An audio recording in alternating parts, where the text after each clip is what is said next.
Seulement 6% connaissent cette stratégie qui verrouille les BTTS et te font prendre le moins de risques possible. Dans cette vidéo, je vais te montrer comment faire des BTTS avec un taux de réussite à 74%, alors reste bien jusqu'au bout. Et voici ce qu'on va voir dans cette vidéo. Je te laisserai mettre pause pour que tu puisses regarder, je ne vais pas tout lire. Et même chose pour ceux qui ne me connaissent pas, je t'ai tout récapitulé ici, tu peux mettre pause aussi. En tout cas, en description et en premier commentaire, je t'ai fait un petit quiz. Alors pas d'inscription de mail ou de quoi que ce soit, c'est juste là pour t'amuser et pour savoir si tu as bien retenu les informations transmises dans cette vidéo. Car tu vois, comme il est montré dans ce schéma, le but c'est d'apporter un maximum de valeur. N'hésite pas à me dire aussi en commentaire sur quel site tu veux que je fasse une vidéo dédiée, je vais m'en occuper. Alors vous avez été nombreux à me demander une stratégie sur les deux équipes qui marquent et je vais te montrer ça maintenant. Mais tout d'abord, vous avez été très nombreux à me remercier par rapport à OneClick AI, qui est une nouvelle intelligence artificielle qui a été rajoutée sur IA Pronostic et je vois que ça permet de faire multitude de choses, dont les BTTS, donc les deux équipes qui marquent. Donc tu vois, je vais cliquer dessus. Alors pas de copier-coller de données, là il te suffit justement de demander ce que tu veux et l'IA va analyser les matchs du jour pour te sortir les pépites. Je prends un exemple ici d'un utilisateur qui a demandé sur la journée du 30-05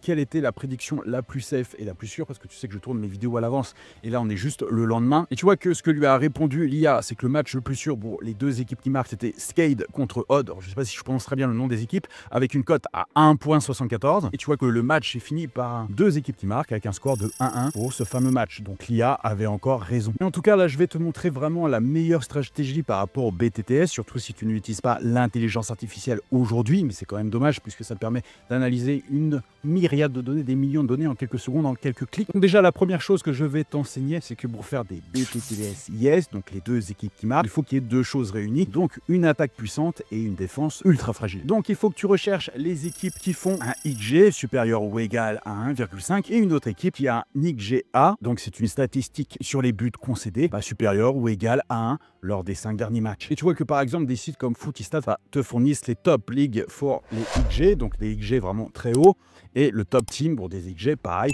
très haut, donc des équipes qui ont une forte attaque. Et c'est vrai que plus ce différentiel là est conséquent, donc plus tu as une bonne attaque avec une mauvaise défense, plus la probabilité de BTTS est élevée. Je te prends l'exemple de Brighton ou de Fulham. Brighton qui est ici, tu vois que c'est exactement ça. On a une forte attaque avec une défense faible et ça tu peux le voir avec SoccerStat. À chaque fois tu descends tout en bas vis-à-vis des équipes et tu as le classement de leur attaque et de leur défense. Donc Brighton, c'est une équipe qui prend des risques, donc qui font son attaque, donc ils ont des chances de marquer, mais par contre en défense ils sont pas très bons, donc ils risquent de se prendre un but. Et ça c'est vraiment l'équipe idéale pour un BTTS. D'ailleurs tu peux voir facilement dans SoccerStat avec Stat ici et tu vas me choisir Both Teams Scored ici et tu vois que Fulham, Brighton, Brenton, West Ham sont des équipes qui font beaucoup de BTTS et tu as ça pour toutes les ligues qui sont ici. Et tu vois qu'en général les équipes qui font beaucoup de BTTS sont dans le ventre mou, c'est-à-dire qu'elles sont dans le classement entre la 7e place et la 14e place. Parce qu'effectivement plus tu vas descendre ici, plus les attaques vont être nulles, donc ça favorise pas le BTTS, et plus tu montes ici, plus les défenses vont être bonnes puisqu'ils se prennent très peu de buts, donc ça favorise pas non plus le BTTS. Mais effectivement toutes les équipes qui sont dans le ventre mou, donc entre la 7e et la 14e place, elles sont vraiment des équipes à étudier. Donc là je t'ai mis les sites majeurs pour avoir des ressources de stats et de data qui vont énormément t'aider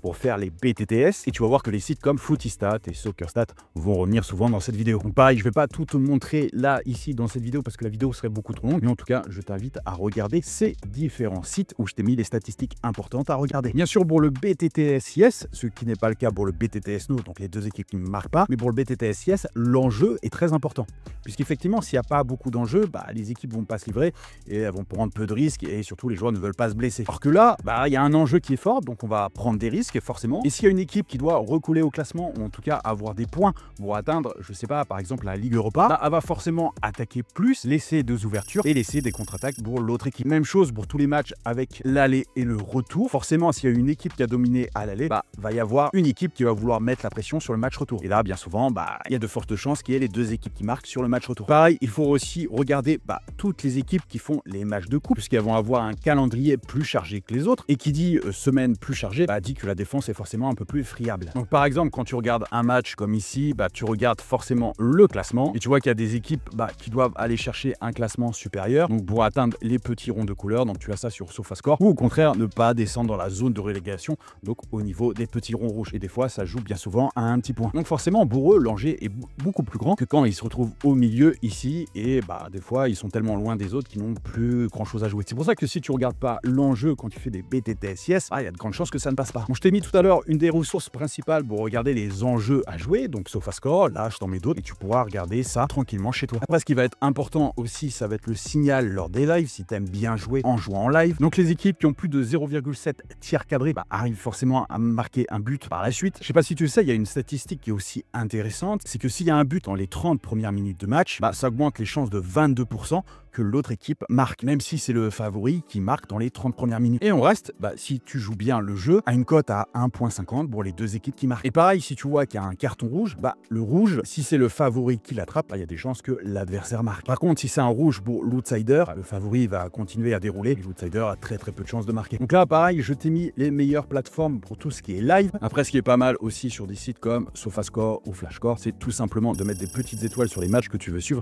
et comme ça, tu auras une notification sur ton mobile dès qu'il y a un carton rouge ou dès qu'il y a un but. Donc ça te permet d'être alerté et peut-être de miser sur les deux équipes qui marquent avec une cote à 1,50. Après, il y a deux choses aussi à regarder absolument, ça va être tout ce qui est arbitrage et météo. Donc effectivement, tu dois rechercher des arbitres qui ont un certain pourcentage de carton, parce que qui dit carton dit peut-être penalty, dit peut-être un coup franc vraiment avantageux pour l'équipe adverse et donc forcément plus de chances de but. Donc tu peux regarder ça vis-à-vis de Soccerbase par exemple qui est ici, où ça te donne une liste d'arbitres avec le nombre de cartons rouges et le nombre de cartons jaunes. Tu as la même chose aussi sur Footistat qui est ici. Donc plus l'arbitre a une moyenne de cartons aux alentours de 4 par match, mieux c'est. Pareil sur PlayerStat où tu as aussi des statistiques sur les arbitres et vous êtes trop peu nombreux à le regarder. Et tu vois qu'on peut classer ici par rapport à ceux qui donnent beaucoup de cartons rouges ou beaucoup de cartons jaunes. Il faut savoir aussi qu'une pelouse sèche et une température modérée, 15-20 degrés, favorise aussi les buts. C'est beaucoup plus dur sur une pelouse trempée. Et bien entendu, plus l'arbitre met des cartons, voire des cartons rouges, plus il y a des chances de but et des deux équipes qui marquent. Maintenant, je vais te donner pour moi la technique qui est la meilleure vis-à-vis des deux équipes qui marquent. C'est pas de faire un BTTS Yes, mais de faire un BTTS No. Alors je t'explique pourquoi, parce qu'on mise pas sur une surperformance des deux équipes, plutôt sur une sous-performance. Il est beaucoup plus facile de miser sur une sous-performance qu'une surperformance, car une surperformance,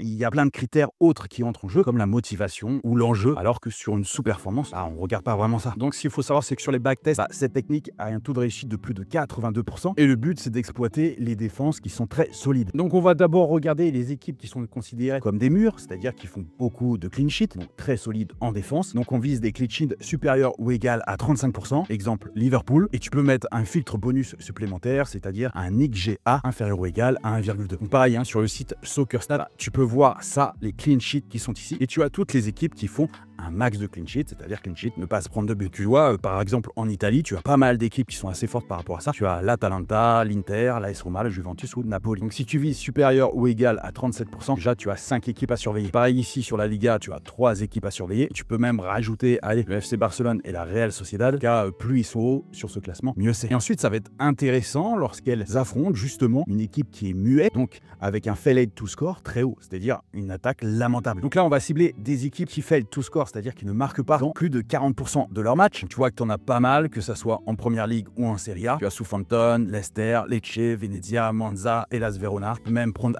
Cagliari et Empoli. Tu as Getafe, Valladolid ou la Real Sociedad sur la Liga. En tout cas, tu l'auras compris, fail to score, plus les équipes sont tout en bas ici, plus ils ont des attaques pourries, il y a peu de chances qu'ils marquent. Donc, attaque pourrie face à défense très forte, peu de chances qu'il y ait les deux équipes qui marquent. Donc c'est pour ça qu'on dit qu'il y a une collision parfaite, c'est quand une défense solide affronte une attaque complètement stérile. Le BTTS No devient hautement probable et souvent les cotes sont plutôt intéressantes, visent une cote entre 1.6 et 1.7. Je répète que c'est BTTS No et pas BTTS Yes, donc les deux équipes ne marquent pas. Et c'est souvent une prédiction qui est trop souvent oubliée par la plupart d'entre vous. Donc c'est pour ça que je vais t'inviter à noter les équipes qui font le plus de clean sheet et le plus de failed to score pour pouvoir les suivre. N'hésite pas à épingler les ligues par exemple dans FlashScore qui sont ici et aussi les équipes vis-à-vis de SofaScore pour être notifiés de leur prochain match. Ensuite, il faut que tu privilégies toutes les équipes qui font de forts clean sheets, qui sont à domicile et qui reçoivent une attaque complètement muette. Donc je répète, ils font beaucoup de failed to score car ça sera beaucoup plus facile dans ce sens-là. Les équipes à l'extérieur ont plus de mal à marquer quand ils sont pas dans leur propre stade. La cote vise entre, même 1.55, ça commence à être intéressant, 1.6, 1.6. Et donc si tu avais fait cette méthode